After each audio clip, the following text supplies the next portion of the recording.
और आप देखना शुरू कर चुके हैं द डिबेट।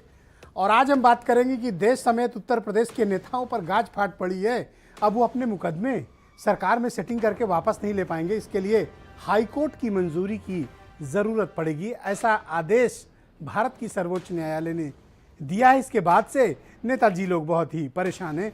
आज हम इस विषय पर बहुत ही गंभीर परिचर्चा करने वाले हैं। बहनों भाइयों, जिसकी सरकार होती है उस पार्टी के नेता, उस पार्टी के सांसद, उस पार्टी के विधायक, पूर्व विधायक, उस पार्टी के प्रभावशाली नेताओं पर से मुकदमे वापस लेना उत्तर प्रदेश की एक राजनीतिक शिष्टाचार वाली परंपरा है। जिस भी पार्टी की हुकूमत रहती है वो पार्टी अपने नेताओं पर आपराधिक केसेस वापस लेती है। किसी भी पार्टी की सरकार रही हो, लेकिन बीजेपी की सरकार ने पॉलिसी बनाकर अपने लगभग सभी नेताओं को, बड़े महत्वपूर्ण नेताओं के सभी मुकदमे वापस ले लिए। ऐसा उत्तर प्रदेश के इतिहास में पहली बार हुआ है। इतनी बड़ी तादाद में मुकदमे वापस लिए गए कि यह मामला पहुंच गया सुप्रीम कोर्ट। दंगा, बलवा, हत्या के प्रयास, लूटपाट, आगजनी, रोड होल्डअप, डकैती, चोरी, छिनैती, रेप, अपहरण, ऐसे ऐसे गंभीर मामले जिन नेताओं के खिलाफ चल रहे थे उनके मुकदमे वापस लिए गए। मामला सुप्रीम कोर्ट पहुंचा। सुप्रीम कोर्ट हैरान, भाई ये हो क्या रहा है देश में। आपराधिक केसेस जिसमें सजा होनी चाहिए, जिन नेताओं के खिलाफ, जो सांसद, पूर्व सांसद, मंत्री, इनके खिलाफ कार्रवाई होनी चाहिए, जिनके खिलाफ ट्रायल में मुकदमा चलना चाहिए, जिनके खिलाफ कार्रवाई होनी चाहिए थी, उनके केसेस सरकार वापस ले रही है, वो भी जनहित में। मामला गंभीर है। सुप्रीम कोर्ट बहुत नाराज हुआ, बड़ी कड़ी फटकार लगी और एक स्ट्रक्चर पारित हो गया, एक आदेश पारित हो गया कि आप बिना हाई कोर्ट की मंजूरी के देश की कोई भी सरकार, सांसद, पूर्व सांसद, विधायक, पूर्व विधायक, और भी बड़ी कैटेगरी है, इन सबसे कोई भी क्रिमिनल केसेस वापस नहीं लिए जा सकते। इसके लिए हाई कोर्ट की मंजूरी की जरूरत पड़ती थी। अब तक ये लोग लोअर कोर्ट से काम चला लेते थे। अब मामला जाएगा कहां? High court. अब मुकदमे आसानी से वापस नहीं होंगे। मुकदमों के लिए आपकी जवाबदेही और ट्रायल के बाद अगर आप निर्दोष हैं तभी बरी हो पाएंगे, वरना आप सजा पक्की है। मैं अभिनंदन करता हूं भारत की सर्वोच्च अदालत का, जिसने कानून के प्रति आम जनता के मन में अपार आस्था प्रकट की है। भारत की जनता, न्याय और कानून सबके लिए समान होना चाहिए, चाहे वो आम आदमी हो और चाहे वो खास आदमी हो, चाहे वो गरीब हो और चाहे वो राज्य का मुख्यमंत्री हो। कानून सबके लिए समान होना चाहिए। वरना क्या कारण है कि जिसकी सत्ता आती है, जिसकी पार्टी की सरकार बनती है, अपने अपने से मुकदमे उठा लेते हैं। हैरानी की बात है ये। राजनीति में नैतिकता नाम की कोई चीज लगता है बची ही नहीं है।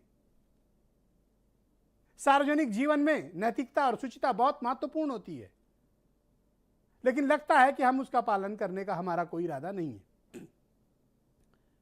कल मैं न्यूयॉर्क की एक घटना आपको बताता हूं, अमेरिका की।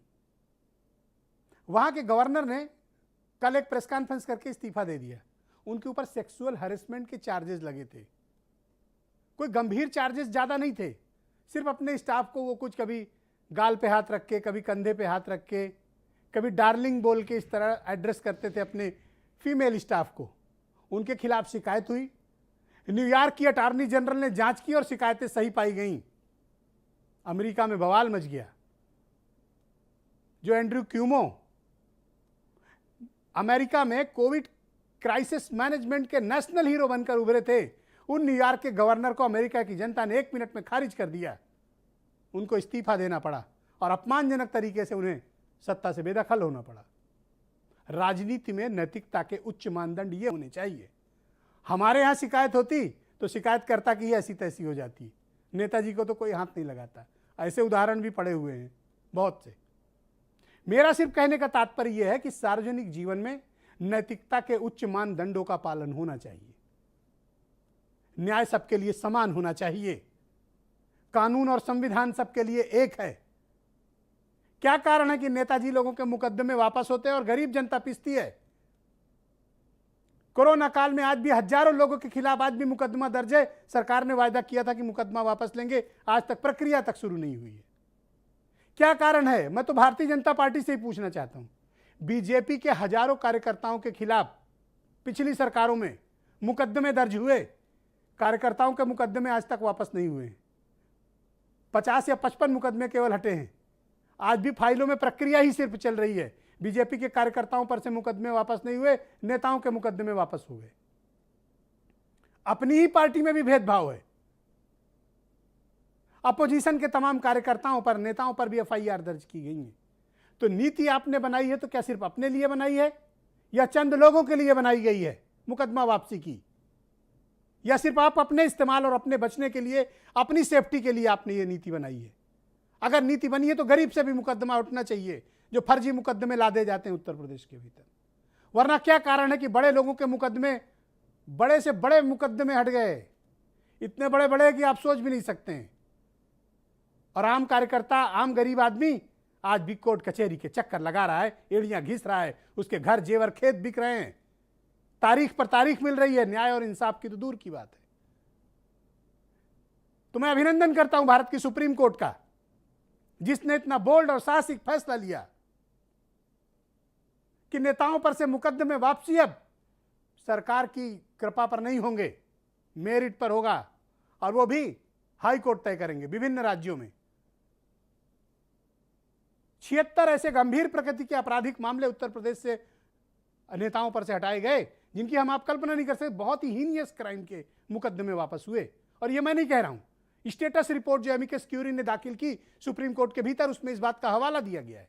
सर्वाधिक मुकदमे वापस उत्तर प्रदेश से किए गए हैं, यह सुप्रीम कोर्ट में बताया गया। तो क्या कारण है जब हम ये कहते हैं कि हम सबको एक नजर से देखते हैं, तो जनता के मुकदमे भी वापस ले लो, बीजेपी कार्यकर्ताओं के मुकदमे भी वापस ले लो, अपोजिशन के नेताओं कार्यकर्ताओं पर भी मुकदमा वापस लो, सिर्फ चंद लोगों के ही मुकदमे क्यों वापस हुए? यह गंभीर प्रश्न है, हम इस पर आज चर्चा करेंगे। कुछ बयान सुने आप। माननीय मुख्यमंत्री जी ने अपने जघन्य अपराध की जो धाराएं थी खुद वापस ले लिए, उप मुख्यमंत्री जी का वापस ले लिया, अपने अपराधी नेताओं का वापस ले लिया, खुद न्यायालय हो गए। तो अगर सरकार न्यायालय हो जाएगी तो भी न्यायालय क्या करेगा? हम तो सर्वोच्च न्यायालय से अनुरोध करेंगे कि इन सभी लोगों के मुकदमों पर पुनर्विचार हो।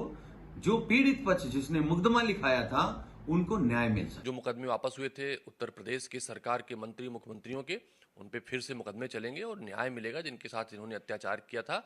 और इस फैसले का स्वागत होना चाहिए। इससे कहीं ना कहीं राजनीति में जो अपराधीकरण हो रहा है उस पर काफी अंकुश लगेगा। इस निर्णय से राजनीति में जो अपराधी लोग जो जिस तरीके से एंट्री पाते हैं और अपनी राजनीतिक रसूख का फायदा उठा करके कहीं ना कहीं अपने राजनीतिक जो उनके ऊपर आपराधिक रिकॉर्ड है उनसे बच जाते हैं, इस निर्णय से राजनीति के अपराधीकरण के ऊपर रोक लगेगी। सुप्रीम कोर्ट के हर आदेश का पालन करना हर नागरिक का दायित्व है। भारतीय जनता पार्टी एक जिम्मेदार पार्टी है। हम सरकार के नाते भी इस बात की जिम्मेदारी को समझते हैं। सुप्रीम कोर्ट ने जो भी कहा है उसका अक्षरशः पालन करेंगे।